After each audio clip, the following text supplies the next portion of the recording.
வணக்கம். ஜம் செய்திகளுக்காக நான் பிரீதா. இந்திய நேரப்படி மதியம் 1:30 மணி செய்திகள். முதலில் ஜம் தலைப்பு செய்திகளை காணலாம். திமுகவின் மோசமான நிர்வாகத்தை அம்பலப்படுத்திய தமிழக பாஜக செயல் வீரர்களை எண்ணி பெருமைப்படுவதாக தெரிவித்தார் பிரதமர் மோடி. கடினமாக உழைக்கும் நமது செயல் வீரர்களுடன் தான் உரையாட உள்ளதாக தெரிவித்தார் பிரதமர். ஐக்கிய அரபு அமீரக வெளியுறவுத்துறை அமைச்சருடன் மத்திய வெளியுறவுத்துறை ஜெய்சங்கர் சந்திப்பு. இருநாட்டு உறவு, மத்திய கிழக்கில் நிலவி வரும் போர் பதற்றம் உள்பட பல்வேறு விவகாரங்கள் குறித்து ஆலோசனை. RSS மற்றும் பாஜக கொள்கையுடன் தொடர்புடையவர்கள் அம்பேத்கரையும் அரசியலமைப்பையும் பலவீனப்படுத்த முயல்கின்றனர். மக்களவை எதிர்க்கட்சித் தலைவர் ராகுல் காந்தி குற்றச்சாட்டு. கன்னியாகுமரியில் தமிழக வெற்றி கழக தலைவர் விஜய் தொகுதி வேட்பாளர்களை ஆதரித்து இன்று பிரச்சாரம். காவல்துறையினர் பலத்த பாதுகாப்பு. மூத்த பின்னணி பாடகி ஆஷா போஸ்லே காலமானார். 20க்கும் மேற்பட்ட இந்திய மொழிகளில் ஆயிரக்கணக்கான பாடல்களை பாடி புகழ் பெற்றவர் ஆஷா போஸ்லே. ஈரானுக்கு வான் பாதுகாப்பு உதவி வழங்கினால் சீனா மிகப்பெரிய பிரச்சனையை சந்திக்க நேரிடும். அமெரிக்க அதிபர் டிரம்ப் எச்சரிக்கை. இனி விரிவான செய்திகளை காணலாம். திமுகவின் மோசமான நிர்வாகத்தை அம்பலப்படுத்திய தமிழக பாஜக செயல் வீரர்களை எண்ணி பெருமைப்படுவதாக பிரதமர் மோடி தெரிவித்துள்ளார். பிரதமர் நரேந்திர மோடி தனது சமூக வலைதள பக்கத்தில் பாஜக செயல் வீரர்களை குறித்து செய்தி வெளியிட்டுள்ளார். அதில் திமுகவின் மோசமான நிர்வாகத்தை அம்பலப்படுத்தி விரிவாக எடுத்துரைத்த தமிழக பாஜக செயல் வீரர்களை எண்ணி தான் மிகவும் பெருமைப்படுவதாக தெரிவித்தார். வருகின்ற 13ஆம் தேதியன்று மாலை நடைபெறும் எனது வாக்குச்சாவடி வலிமையான வாக்குச்சாவடி கலந்துரையாடல் நிகழ்ச்சியின் போது கடினமாக உழைக்கும் நமது செயல் வீரர்களுடன் தான் உரையாட உள்ளதாக பதிவிட்டுள்ளார். ஐக்கிய அரபு அமீரக வெளியுறவுத்துறை அமைச்சருடன் மத்திய வெளியுறவுத்துறை அமைச்சர் ஜெய்சங்கர் சந்தித்து பேச்சுவார்த்தை நடத்தியுள்ளார். ஐக்கிய அரபு அமீரகத்திற்கு மத்திய வெளியுறவுத்துறை அமைச்சர் ஜெய்சங்கர் சுற்றுப்பயணம் மேற்கொண்டார்.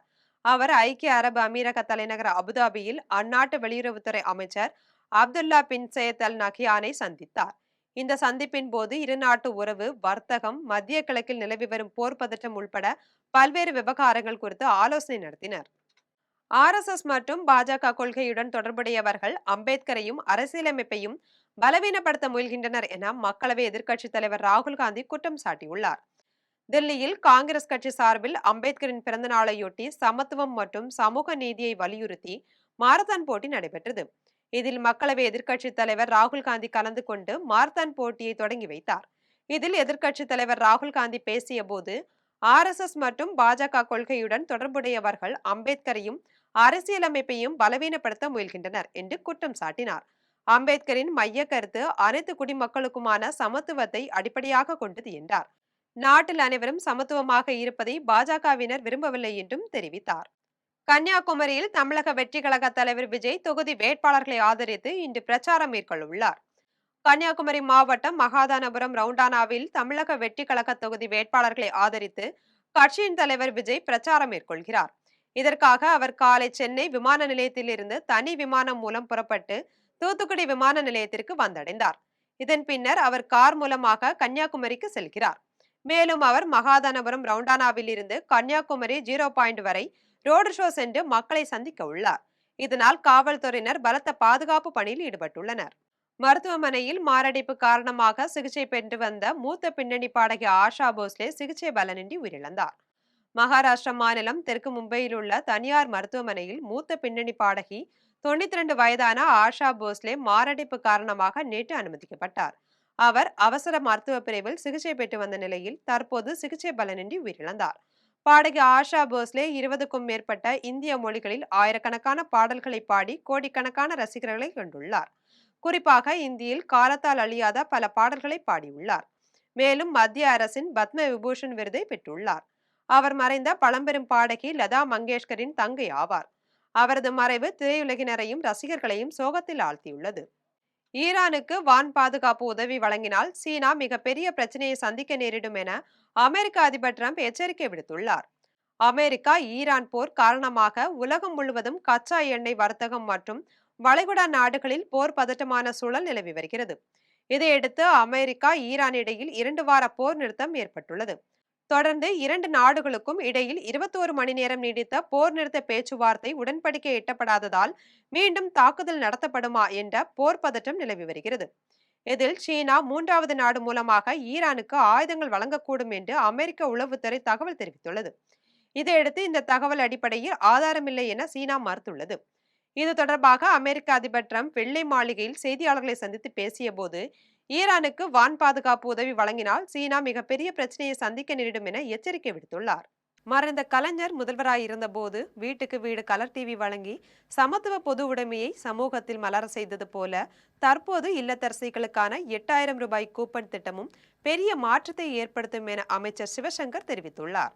பெரம்பலூர் மாவட்டம் குன்னம் தொகுதியில் திமுக சார்பில் போட்டியிடும் அமைச்சர் சிவசங்கர் ஆலத்தூர் ஒன்றியத்திற்குட்பட்ட புதுக்குறிச்சி, காரை, மலையப்பநகர், வரகுபாடி, சிறுகன்பூர் உள்ளிட்ட பல்வேறு கிராமங்களில் தீவிர வாக்கு சேகரிப்பில் ஈடுபட்டார். அப்போது கிராம பெண்கள் நெற்றியில் வெற்றி திலகமிட்டு மலர் தூவி உற்சாக வரவேற்பளித்தனர். இதன் பின்னர் பொதுமக்கள் மத்தியில் பேசிய அவர் 2021 1000 ரூபாய் உரிமை தொகை திட்டத்தை சாத்தியமற்றது என விமர்சித்த எடப்பாடி பழனிசாமி இன்று 8000 ரூபாய் கூப்பன் திட்டத்தையும் விமர்சித்து வருகிறார் என்றார். திமுக ஆட்சி பொறுப்பேற்ற கடந்த 5 ஆண்டுகளில் 1,31,00,000 குடும்ப தலைவிகளுக்கு மாதம் 1000 ரூபாய் மகளிர் உரிமை தொகை வழங்குவதுடன் உயர்கல்வி மாணவ மாணவிகளுக்கு புதுமை பெண் மற்றும் தமிழ் புதல்வன் திட்டம் மூலம் மாதம் 1000 வழங்கப்படுகிறது என்றும் கூறினார். மறைந்த கலைஞர் முதல்வராயிருந்த போது வீட்டுக்கு வீடு கலர் டிவி வழங்கி சமத்துவ பொது உடைமையை சமூகத்தில் மலர செய்தது போல தற்போது இல்லத்தரசிகளுக்கான 8000 ரூபாய் கூப்பன் திட்டமும் பெரிய மாற்றத்தை ஏற்படுத்தும் என்று தெரிவித்தார். உங்கள் வீட்டு பிள்ளையாக தனக்கு உதயசூரியன் சின்னத்தில் வாக்களிக்க வேண்டும் என்று அருப்புக்கோட்டை தொகுதி வேட்பாளரும் அமைச்சருமான ராமச்சந்திரன் கேட்டுக்கொண்டார். விருதுநகர் மாவட்டம் அருப்புக்கோட்டை தொகுதி புளியம்பட்டி, காந்தி மைதானம், விருதுநகர் ரோடு உள்ளிட்ட பல்வேறு பகுதிகளில் திமுக வேட்பாளரும் அமைச்சருமான ராமச்சந்திரன் கூட்டணி கட்சிகளுடன் சென்று வாக்கு சேகரிப்பில் ஈடுபட்டார். அப்போது பேசிய அவர், புளியம்பட்டியில் காட்டுப்பன்றிகள் தொல்லையினால் விவசாயிகள் கடுமையாக பாதிக்கப்படுகின்றனர். ஆனால் காட்டுப்பன்றிகளை ஒழிக்க மத்திய அரசு நடவடிக்கை எடுப்பதில்லை என்று குற்றம் சாட்டினார். தொடர்ந்து தான் 50 வருடமாக உங்களுடன் இருக்கிறேன், எனவே உங்கள் வீட்டு பிள்ளையாக தனக்கு உதயசூரியன் சின்னத்தில் வாக்களிக்க வேண்டும் என கேட்டுக்கொண்டார். கடந்த தேர்தலின் போது அறிவிக்கப்பட்ட வாக்குறுதிகளில் பெரும்பாலானவற்றை முதலமைச்சர் நிறைவேற்றியுள்ளதாக ஆத்தூர் தொகுதி திமுக வேட்பாளரும் அமைச்சருமான பெரியசாமி தெரிவித்துள்ளார். திண்டுக்கல் மாவட்டம் ஆத்தூர் தொகுதியில் திமுக வேட்பாளரும் அமைச்சருமான பெரியசாமி தீவிர வாக்கு சேகரிப்பில் ஈடுபட்டார். அவர் தாடிக்கொம்பு, பூதிபுரம், அழகு சமுத்திரப்பட்டி உள்ளிட்ட பல்வேறு பகுதிகளில் கூட்டணி கட்சிகளுடன் வீடு வீடாக சென்று உதயசூரியன் சின்னத்திற்கு வாக்கு சேகரித்தார். அப்போது பேசிய அவர், கடந்த தேர்தலின் போது அறிவிக்கப்பட்ட வாக்குறுதிகளில் பெரும்பாலானவற்றை முதலமைச்சர் நிறைவேற்றியுள்ளார். இதேபோல் இந்த தேர்தலில் 8000 ரூபாய்க்கான கூப்பன்கள் வழங்கப்பட உள்ளன. இதன் மூலம் நீங்களே நேரடியாக கடைக்கு சென்று உங்களுக்கு தேவையான பொருட்களை பெற்றுக்கொள்ளலாம் என்று தெரிவித்தார். விசில் அடிப்பவர்களுக்கு சட்டசபையில் வேலை இல்லை என்று விசிக தலைவர் திருமாவளவன் தாவேகா தலைவர் விஜயை கடுமையாக விமர்சித்துள்ளார். விழுப்புரம் மாவட்டம் விக்கிரவாண்டி பேருந்து நிலையம் அருகில் திமுக வேட்பாளர் அன்னியூர் சிவாவை ஆதரித்து விடுதலை சிறுத்தைகள் கட்சி தலைவர் திருமாவளவன் பரப்புரை மேற்கொண்டார். அப்போது பேசிய அவர், பாஜகவினர் மதவெறியை தூண்டும் வகையிலும் இஸ்லாமியர்களுக்கு எதிராகவும் பேசுகின்றனரே தவிர அவர்கள் ஒருபோதும் சமத்துவத்தை பற்றி பேசுவதில்லை என்று குற்றம் சாட்டினார். தொடர்ந்து, விசில் அடிப்பவர்களுக்கு தியேட்டரில்தான் வேலை, அவர்களை மீண்டும் அங்கேயே அனுப்பிவிடலாம், எனவே விசில் அடிப்பவர்களுக்கு சட்டசபையில் வேலை இல்லை என்று தாவேகா தலைவர் விஜயை கடுமையாக விமர்சித்தார். திமுகவை ஒழிப்பதற்காகவே வரலாம், ஆனால் சைக்கிள் ஓட்ட வரலாமா என்று தாவேகா தலைவர் விஜயை பாஜக மாநில தலைவர் நயினார் நாகேந்திரன் விமர்சித்துள்ளார். சிவகங்கை மாவட்டம் காளையார்கோயிலில் அதிமுக வேட்பாளர் செந்தில்நாதனை ஆதரித்து பாஜக மாநில தலைவர் நயினார் நாகேந்திரன் பிரச்சாரம் மேற்கொண்டார். இதையடுத்து அவர் செய்தியாளர்களை சந்தித்து பேசினார். அப்போது திமுக ஆட்சி அமைப்பதற்காகவே ஜோசப் விஜய் கட்சி ஆரம்பித்துள்ளார் எனவும், காரைக்குடி வந்த ஜோசப் விஜய் சைக்கிள் ஓட்டி கை கால்களை ஆட்டினால் எம்ஜிஆர் ஆகிட முடியாது எனவும் தெரிவித்தார். தொடர்ந்து, திமுகவை ஒழிப்பதற்காக வரலாம், ஆனால் சைக்கிள் ஓட்ட வரலாமா என்று தாவேகா தலைவர் விஜயை கடுமையாக விமர்சித்தார். இதையடுத்து, கஞ்சா இல்லாத தமிழகம், பெண்கள் கண்ணீர் வடிக்காத தமிழகத்தை எடப்பாடியார் வழங்குவார் என வாக்குறுதி அளித்தார். முரசு கொட்டட்டும், ஸ்டாலின் தொடரட்டும் எனும் தேமுதிகவின் தேர்தல் பிரச்சார பாடலுக்கு அக்கட்சியின் பொதுச் செயலாளர் பிரேமலதா உற்சாகமாக நடனமாடி அசத்தினார். சேலம் மாவட்டம் ஓமலூர் தொகுதிக்கு உட்பட்ட பல்வேறு பகுதிகளில் தேமுதிக வேட்பாளர் இளங்கோவனை ஆதரித்து அக்கட்சியின் பொதுச் செயலாளர் பிரேமலதா விஜயகாந்த் வாக்கு சேகரிப்பில் ஈடுபட்டார். பின்னர் கருப்பூர் பகுதி பரப்புரையில் பேசிய அவர், மு.க. ஸ்டாலின் தலைமையிலான கூட்டணி வெற்றி பெற்று மீண்டும் ஆட்சி அமைக்கும் என்று தெரிவித்தார். இதனைத் தொடர்ந்து அங்கு கூடியிருந்த பொதுமக்களை உற்சாகப்படுத்தும் விதமாக முரசு கொட்டட்டும், ஸ்டாலின் தொடரட்டும் எனும் தேமுதிகவின் தேர்தல் பிரச்சார பாடலுக்கு நடனமாடி அசத்தினார். அப்போது அதே பகுதியை சேர்ந்த தொண்டர் ஒருவரின் பெண் குழந்தைக்கு விஜயலதா என பெயர் சூட்டி மகிழ்ந்தார். அண்ணாமலை ஒன்றிய அரசின் ஊழலை பற்றி முதலில் பேசட்டும், இல்லையெனில் வாயை மூடிட்டு சும்மா இருக்கட்டும் என்று இந்திய கம்யூனிஸ்ட் கட்சியின் முன்னாள் மாநில செயலாளர் முத்தரசன் விமர்சித்துள்ளார்.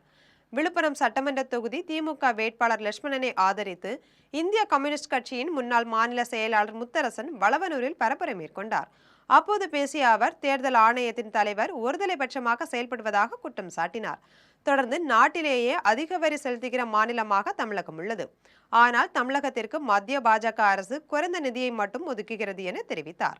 இதையடுத்து முதலமைச்சரும் துணை முதலமைச்சரும் சாக வேண்டும் என எடப்பாடி பழனிசாமி கீழ்த்தரமான அரசியலில் ஈடுபட்டு வருவதாக கூறினார். மேலும் அண்ணாமலை ஒன்றிய அரசின் ஊழலை பற்றி முதலில் பேசட்டும், இல்லையெனில் வாயை மூடிட்டு சும்மா இருக்கட்டும் என்று விமர்சித்தார். தவேக தலைவர் விஜய் கூட்டணிக்கு அழைத்தும் அவர் தலைமையின் கீழ் யாரும் சேரவில்லை என விடுதலை சிறுத்தைகள் கட்சியின் தலைவர் தொல் திருமாவளவன் தெரிவித்துள்ளார். கடலூர் மாவட்டம் பண்ருட்டி பேருந்து நிலையத்தில் விடுதலை சிறுத்தைகள் கட்சியின் தலைவர் தொல் திருமாவளவன் பண்ருட்டி தொகுதி வேட்பாளர் அப்துல் ரகுமானை ஆதரித்து பிரச்சாரம் மேற்கொண்டார். அப்போது பேசிய அவர், வேட்பாளர் அப்துல் ரகுமான் பட்டியலினத்து மக்களுக்காக உரத்து பேசக்கூடியவர் என புகழாரம் சூட்டினார். தவேக தலைவர் விஜய் கூட்டணிக்கு அழைத்தும் அவர் தலைமையின் கீழ் யாரும் சேரவில்லை என்றார். தமிழ்நாட்டில் பாஜக அதிமுக முகமூடியை போட்டுக்கொண்டு உள்ளே நுழைய பார்க்கிறது என்றும், உத்தரப்பிரதேசத்தை போல தமிழ்நாட்டில் பாஜக ஆட்சியை உருவாக்க வேண்டும் என்பதுதான் RSSின் ஒரே நோக்கம் என்றும் கூறினார். எடப்பாடி பழனிசாமியை தனிப்பட்ட முறையிலேயே கடுமையாக விமர்சித்த பாமகவை சார்ந்த ஒரு பிரிவின் தலைவர் அன்புமணியை இந்த கூட்டணியில் இணைத்திருக்கும் நிலையில் அது தொடர்பாக விளக்கம் அளிக்க முடியுமா என கேள்வி எழுப்பினார். சேத்தூரில் அதிமுக ஆட்சி அமைந்தவுடன் கான்கிரீட் மேற்கூரையுடன் தரமான முறையில் சமுதாய கூடம் அமைத்து தரப்படும் என்று பூம்புகார் தொகுதி அதிமுக வேட்பாளர் பவுன்ராஜ் வாக்குறுதி அளித்துள்ளார். மயிலாடுதுறை மாவட்டம் பூம்புகார் தொகுதியில் அதிமுக வேட்பாளர் பவுன்ராஜ் தீவிர வாக்கு சேகரிப்பில் ஈடுபட்டார். அவர் பெரம்பூர், சேத்தூர், கடக்கம், வதிஷ்டாசேரி உள்ளிட்ட பல்வேறு பகுதிகளில் கூட்டணி கட்சி நிர்வாகிகளுடன் வீடு வீடாக சென்று இரட்டை இலை சின்னத்திற்கு வாக்கு சேகரித்தார். அப்போது சேத்தூர் கிராம மக்கள் அதிமுக வேட்பாளரிடம் 20 லட்சம் ரூபாய் மதிப்பீட்டில் கட்டப்பட உள்ள சமுதாய கூடம் தரமற்ற முறையில் அமைக்கப்படுவதாக குற்றம் சாட்டினார். தொடர்ந்து கட்டுமான பணிக்காக கொண்டு வந்த செங்கற்களை எடுத்து கைகளால் நொறுக்கி உடைத்து காண்பித்து தங்களது வேதனையை தெரிவித்தனர். இதையடுத்து அதிமுக வேட்பாளர் கிராம மக்களிடம் அதிமுக ஆட்சி அமைந்தவுடன் அதே இடத்தில் கான்கிரீட் மேற்கூரையுடன் தரமான முறையில் சமுதாய கூடம் அமைத்து தரப்படும் என்று வாக்குறுதி அளித்தார். எடப்பாடி பழனிசாமி முதல்வராக பொறுப்பேற்றவுடன் 30 நாட்களுக்கு உள்ளாக எல்லா குடும்ப தலைவிகளுக்கும் 10,000 ரூபாய் வழங்கப்படும் என கீழ்பெண்ணாத்தூர் தொகுதி அதிமுக வேட்பாளர் ராமச்சந்திரன் தெரிவித்துள்ளார். திருவண்ணாமலை மாவட்டம் கீழ்பெண்ணாத்தூர் தொகுதிக்குட்பட்ட தெற்கு ஒன்றியம் ராஜந்தாங்கல், கோணலூர், நாடலகாந்தல், கொளத்தூர் உள்ளிட்ட ஊராட்சியில் அதிமுக வேட்பாளர் ராமச்சந்திரன் தீவிர வாக்கு சேகரிப்பில் ஈடுபட்டார். அப்போது அதிமுக கட்சியினர் மாலை அணிவித்தும் பெண்கள் ஆரத்தி எடுத்தும் உற்சாக வரவேற்பளித்தனர். இதையடுத்து பல்வேறு கட்சியிலிருந்து 50க்கும் மேற்பட்டோர் அதிமுகவில் தங்களை இணைத்துக் கொண்டனர். அப்போது பொதுமக்கள் மத்தியில் அதிமுக வேட்பாளர் ராமச்சந்திரன் பேசிய போது, வருகின்ற 23ஆம் தேதி இரட்டை இலை சின்னத்திற்கு வாக்களிக்க ஆதரவு திரட்டினார். எடப்பாடி பழனிசாமி முதல்வராக பொறுப்பேற்றவுடன் 30 நாட்களுக்கு உள்ளாக எல்லா குடும்ப தலைவிகளுக்கும் 10,000 ரூபாய் வழங்கப்படும் என்றும், எல்லா குடும்பத்தினருக்கும் பிரிட்ஜ் வழங்கப்படும் என்றும் தேர்தல் வாக்குறுதிகளை எடுத்துரைத்தார். இந்நிகழ்வில் முன்னாள் சட்டமன்ற உறுப்பினர் அரங்கநாதன், தெற்கு ஒன்றிய செயலாளர் இளங்கோவன் உள்ளிட்ட கூட்டணி கட்சி நிர்வாகிகள் ஏராளமானோர் கலந்து கொண்டனர். திராவிட கட்சிகளுக்கு மாறி மாறி வாக்கு அளித்தால் மயிலாடுதுறையை யாராலும் காப்பாற்ற முடியாது என மயிலாடுதுறை தொகுதி நாம் தமிழர் கட்சி வேட்பாளர் காசிராமன் தெரிவித்துள்ளார். மயிலாடுதுறை நகரில் உள்ள LP நகர், சின்னக்கடை வீதி, கண்ணார தெரு, காந்திஜி ரோடு உள்ளிட்ட பல்வேறு பகுதிகளில் மயிலாடுதுறை தொகுதி நாம் தமிழர் கட்சி வேட்பாளர் காசிராமன் தீவிர வாக்கு சேகரிப்பில் ஈடுபட்டார்.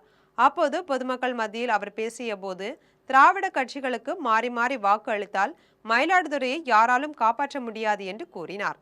எல்லா தீமைக்கும் மூல காரணமே டாஸ்மாக் தான் என்றும் அதை மூடுவார்களா என கேள்வி எழுப்பினார். தமிழகத்தில் கஞ்சா அதிகமாக ஆகி இளைஞர்கள் சீரழிந்து கொண்டிருப்பதாக குற்றம் சாட்டினார். இந்த ஒரு முறை மாற்றத்தை கொண்டு வர வேண்டும் என்பதற்காக மாற்றி வாக்களியுங்கள் என்று கேட்டுக்கொண்டார். திமுக எந்த ஒரு திட்டத்தையும் கொண்டு வரவில்லை என்றும், மேலும் அதிமுக ஆட்சி காலத்தில் கொண்டு வந்த திட்டங்களையும் முறையாக செயல்படுத்தவில்லை என்றும் கவுண்டம்பாளையம் தொகுதி அதிமுக வேட்பாளர் அருண்குமார் குற்றம் சாட்டியுள்ளார். கோவை கவுண்டம்பாளையம் சட்டமன்ற தொகுதியில் அதிமுக வேட்பாளர் அருண்குமார் தீவிர வாக்கு சேகரிப்பில் ஈடுபட்டார். அவர் கவுண்டம்பாளையம் ஹவுசிங் யூனிட் உள்ளிட்ட பகுதியில் கூட்டணி கட்சிகளுடன் வீடு வீடாக சென்று இரட்டை இலை சின்னத்திற்கு வாக்கு சேகரித்தார். அப்போது பேசிய அவர், தமிழகத்தில் கடந்த 5 ஆண்டுகளாக இந்த திமுக ஆட்சி ஒன்றுமே செய்யவில்லை. அதனால் சாதனையை சொல்லி ஓட்டு கேட்க முடியாமல் ஏதோ சொல்லிக்கொண்டு ஓட்டு கேட்டு வருகின்றனர் என விமர்சித்தார். தொடர்ந்து திமுக எந்த ஒரு திட்டத்தையும் கொண்டு வரவில்லை என்றும், மேலும் அதிமுக ஆட்சி காலத்தில் கொண்டு வந்த திட்டங்களையும் முறையாக செயல்படுத்தவில்லை என்றும் குற்றம் சாட்டினார். ஏர்வாடியில் பிரச்சாரம் மேற்கொள்ள வந்த தமிழ்நாடு காங்கிரஸ் மாநில தலைவர் செல்வ பெருந்தகைக்கு காங்கிரஸ் கட்சியினர் உற்சாக வரவேற்பு அளித்தனர். திருநெல்வேலி மாவட்டம் ஏர்வாடியில் நாங்குநேரி காங்கிரஸ் வேட்பாளரும் நாங்குநேரி சட்டமன்ற உறுப்பினருமான ரூபி மனோகரனை ஆதரித்து தேர்தல் பிரச்சாரம் செய்ய வந்த தமிழ்நாடு காங்கிரஸ் மாநில தலைவர் செல்வ பெருந்தகைக்கு காங்கிரஸ் கட்சியினர் வான வேடிக்கையுடன் உற்சாக வரவேற்பு அளித்தனர். இந்நிகழ்வில் தமிழ்நாடு காங்கிரஸ் மேலிட பொறுப்பாளர் கிறிஸ் டோடங்கர், திருநெல்வேலி கிழக்கு மாவட்ட திமுக செயலாளர் கிரகாம்பல், திருநெல்வேலி நாடாளுமன்ற உறுப்பினர் ராபர்ட் புரூஸ் மற்றும் இந்திய கூட்டணி முக்கிய தலைவர்கள் ஏராளமானோர் கலந்து கொண்டனர். தங்களுடைய தலைவர் பிரச்சாரத்திற்கு மட்டும்தான் காவல்துறையினரும் தேர்தல் ஆணையமும் பல நிபந்தனைகளை கட்டுப்பாடுகளை விதிக்கிறார்கள் என்று தாவேகா டெல்டா மண்டல கண்காணிப்பாளர் கிருஷ்ணன் குற்றம் சாட்டியுள்ளார். திருச்சி மாவட்டம் தமிழக வெற்றி கழக கிழக்கு தேர்தல் தலைமை அலுவலகத்தில் கட்சியின் டெல்டா மண்டல கண்காணிப்பாளரும் முன்னாள் அமைச்சருமான கிருஷ்ணன் செய்தியாளர்களை சந்தித்து பேசினார். அப்போது பேசிய அவர், தலைவர் விஜய்க்கு கிடைக்கும் மக்கள் ஆதரவை பார்த்து எதிரிகள் பொறாமைப்படுகிறார்கள். இந்த பொறாமையால் தொண்டர்களை விலை பேச பார்க்கிறார்கள். எனவே தொண்டர்கள் யாரும் அவர்களுடைய வலையில் சிக்காதீர்கள் என்று கூறினார். தொடர்ந்து தங்களுடைய தலைவர் பிரச்சாரத்திற்கு மட்டும்தான் காவல்துறையினரும் தேர்தல் ஆணையமும் பல நிபந்தனைகளை கட்டுப்பாடுகளை விதிக்கிறார்கள் என்று குற்றம் சாட்டினார். அகில இந்திய ஜனநாயக மக்கள் கட்சி சார்பில் சோளிங்கர் சட்டமன்ற தொகுதி வேட்பாளராக முனுசாமியை நிறுத்தியுள்ளோம் என்று கட்சியின் தலைவர் பேராயர் ஐசக் ஐயா தெரிவித்துள்ளார். ராணிப்பேட்டை மாவட்டம் அரக்கோணம் விண்டர்பேட்டையில் உள்ள அகில இந்திய ஜனநாயக மக்கள் கட்சி தலைமை அலுவலகத்தில் வேட்பாளர்கள் அறிமுக கூட்டம் நடைபெற்றது. கூட்டத்தில் நிறுவன தலைவர் பேராயர் ஐசக் ஐயா கலந்து கொண்டு சோளிங்கர் சட்டமன்ற தொகுதி வேட்பாளர் முனுசாமியை அறிமுகம் செய்து வைத்தார். இதில் கட்சியின் முக்கிய நிர்வாகிகள், தொண்டர்கள் ஆகியோர் கலந்து கொண்டனர். இதையடுத்து ஜெம் தொலைக்காட்சிக்கு பிரத்யேக பேட்டியளித்தார். அப்போது பேசிய அவர், அகில இந்திய ஜனநாயக மக்கள் கட்சி சார்பில் சோளிங்கர் சட்டமன்ற தொகுதி வேட்பாளராக முனுசாமியை நிறுத்தியுள்ளோம் என்று தெரிவித்தார். தொடர்ந்து தங்கள் பிரச்சாரத்தை துவங்கியிருக்கிறோம் என்று கூறினார். ராதாபுரம் தொகுதியில் தமிழக வெற்றி கழக வேட்பாளர் கிறிஸ்டோபர் கட்சி நிர்வாகிகள் மற்றும் தொண்டர்களுடன் வீடு வீடாக சென்று தீவிர வாக்கு சேகரிப்பில் ஈடுபட்டார். திருநெல்வேலி மாவட்டம் ராதாபுரம் தொகுதியில் தமிழக வெற்றி கழக வேட்பாளர் கிறிஸ்டோபர் தீவிர வாக்கு சேகரிப்பில் ஈடுபட்டார். அவர் திசையன்விளையில் கட்சி நிர்வாகிகள் மற்றும் தொண்டர்களுடன் வீடு வீடாக சென்று விசில் சின்னத்திற்கு வாக்கு சேகரித்தார். அப்போது பொதுமக்கள் அவருக்கு உற்சாக வரவேற்பு அளித்தனர். இந்நிகழ்வில் கட்சி நிர்வாகிகள் மற்றும் தொண்டர்கள் ஏராளமானோர் கலந்து கொண்டனர். இந்த தேர்தலில் முதலமைச்சர் மு.க. ஸ்டாலின் தான் கதாநாயகன் என்று திருவாடனை தொகுதி காங்கிரஸ் வேட்பாளர் கருமாணிக்கம் தெரிவித்துள்ளார். ராமநாதபுரம் மாவட்டம் திருவாடனை தொகுதியில் காங்கிரஸ் வேட்பாளர் கருமாணிக்கம் தீவிர வாக்கு சேகரிப்பில் ஈடுபட்டார். அவர் அச்சுந்தன் வயல், நொச்சி வயல் உள்ளிட்ட பகுதிகளில் கூட்டணி கட்சி நிர்வாகிகளுடன் வீடு வீடாக சென்று கை சின்னத்திற்கு வாக்கு சேகரித்தார். அப்போது அவருக்கு அச்சுந்தன் வயல் முன்னாள் ஊராட்சி மன்ற தலைவர் சசிகலா லிங்கம் தலைமையில் அப்பகுதி மக்கள் உற்சாக வரவேற்பு அளித்தனர். இதையடுத்து அவர் செய்தியாளர்களை சந்தித்து பேசினார். அப்போது இந்த தேர்தலில் முதலமைச்சர் மு.க. ஸ்டாலின் தான் கதாநாயகன் எனவும், எத்தனை கட்சிகள் போட்டி போட்டாலும் வெற்றி வாய்ப்பு சிறப்பாக உள்ளதாகவும் தெரிவித்தார். இதில் காங்கிரஸ் மாவட்ட தலைவர் ராஜாராம் பாண்டியன், முன்னாள் மாவட்ட தலைவர்கள் செல்லதுரை, அப்துல்லா, பாஸ்கரன் உள்ளிட்ட நிர்வாகிகள் கலந்து கொண்டனர். தமிழகத்தில் திமுக கூட்டணி 200க்கும் மேற்பட்ட தொகுதிகளில் மகத்தான வெற்றி பெறும் என முன்னாள் காங்கிரஸ் கட்சி தலைவர் தங்கபாலு தெரிவித்துள்ளார். ராணிப்பேட்டை மாவட்டம் மேல்களத்தூர் ஊராட்சியில் அரக்கோணம் தொகுதி திமுக கூட்டணி விடுதலை சிறுத்தைகள் வேட்பாளர் எழில் கரோலினை ஆதரித்து காங்கிரஸ் கட்சி முன்னாள் தலைவர் தங்கபாலு தீவிர வாக்கு சேகரிப்பில் ஈடுபட்டார். அப்போது ஜெம் தொலைக்காட்சிக்கு தங்கபாலு அளித்த பேட்டியில், திமுக கூட்டணி 200க்கு மேற்பட்ட தொகுதிகளில் வெற்றி பெறும் என தெரிவித்தார். முன்னதாக அவருக்கு நெமிலி மத்திய ஒன்றிய திமுக செயலாளர் பெருமாள், மாவட்ட கவுன்சிலர் சுந்தராம்பாள் மற்றும் திமுக முக்கிய நிர்வாகிகள் சார்பில் உற்சாக வரவேற்பு அளிக்கப்பட்டது. இந்நிகழ்வில் மாவட்ட தொண்டரணி அமைப்பாளர் சிவா, துணை செயலாளர் தமின் அன்சாரி, விடுதலை சிறுத்தைகள் கட்சி மண்டல பொறுப்பாளர் தமிழ்மாறன், மாவட்ட செயலாளர் சந்துரு, மணிவண்ணன் உள்ளிட்ட முக்கிய நிர்வாகிகள் கலந்து கொண்டனர். சிறுபான்மையினருக்கு யார் பாதுகாப்பாக இருப்பார்களோ அவர்களுக்கு வாக்களியுங்கள் என்று பங்குத்தந்தை மைக்கேல் தெரிவித்துள்ளார். சென்னை மாதவரத்தில் அமைந்துள்ள புனித செபஸ்டியார் கிறிஸ்தவ பேராலயத்தில் 74ஆம் ஆண்டு திருத்தேர் பவனி விழாவில் ஏராளமான மக்கள் பங்கேற்று தரிசனம் செய்தனர். இதில் புனித செபஸ்தியார் வண்ண விளக்குகள் மற்றும் பூக்களால் அலங்கரிக்கப்பட்டு திருத்தேர் பவனி ஊர்வலம் நடைபெற்றது. இதனைத் தொடர்ந்து பங்கு தந்தை மைக்கேல் ஆனந்த் அவர்கள் செய்தியாளர்களிடம் கூறியதாவது: தேர்தலுக்கு அனைவரும் தயாராகி கொண்டிருக்கிறார்கள். தமிழகத்திற்கு எந்த தலைவர் இருந்தால் நல்லது நடக்கும் என்று நீங்கள் நினைக்கிறீர்களோ அவர்களுக்கு வாக்களியுங்கள். சிறுபான்மையினருக்கு யார் பாதுகாப்பாக இருப்பார்களோ அவர்களுக்கு வாக்களியுங்கள். தவறாமல் அனைவரும் வாக்களியுங்கள் என்று தெரிவித்தார்.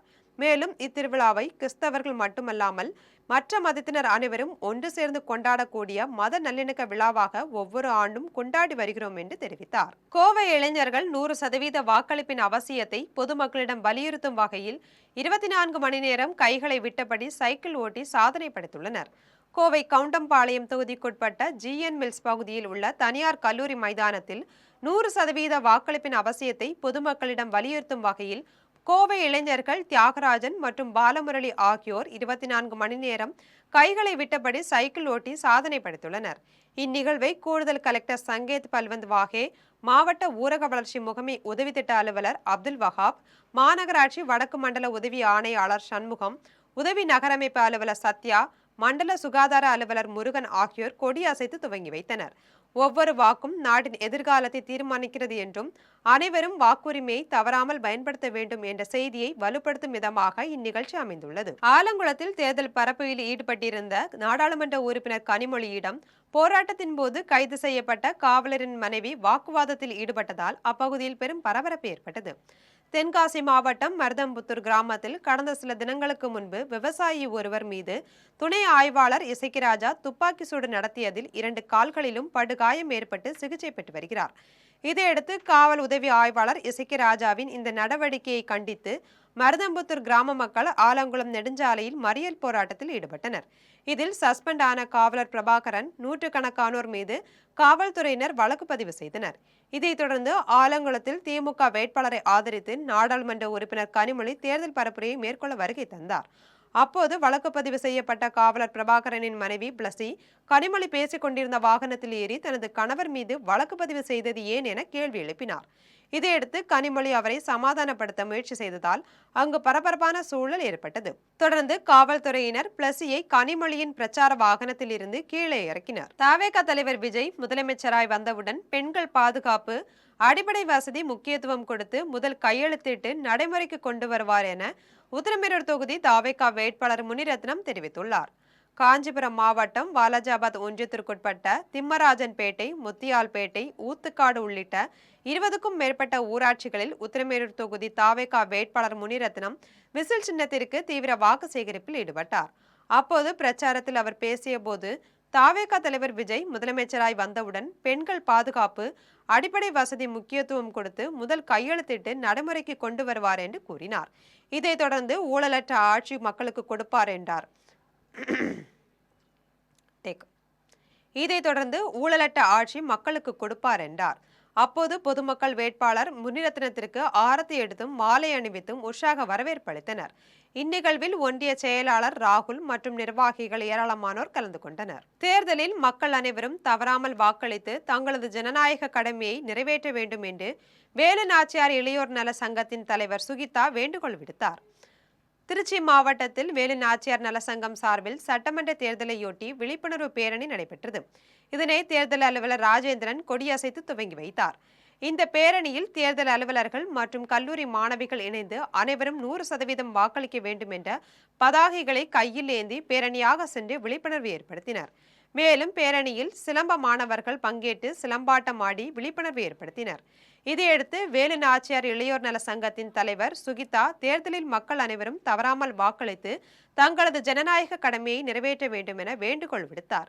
இதில் மகளிர் திட்டம் இயக்குனர் சுரேஷ், தனித்துணை வட்டாட்சியர் சர்க்குணன், வருவாய்த்துறை அலுவலர்கள், மகளிர் திட்ட அலுவலர்கள் ஆகியோர் கலந்து கொண்டனர். இனி வருவது திரையுலக செய்திகள்.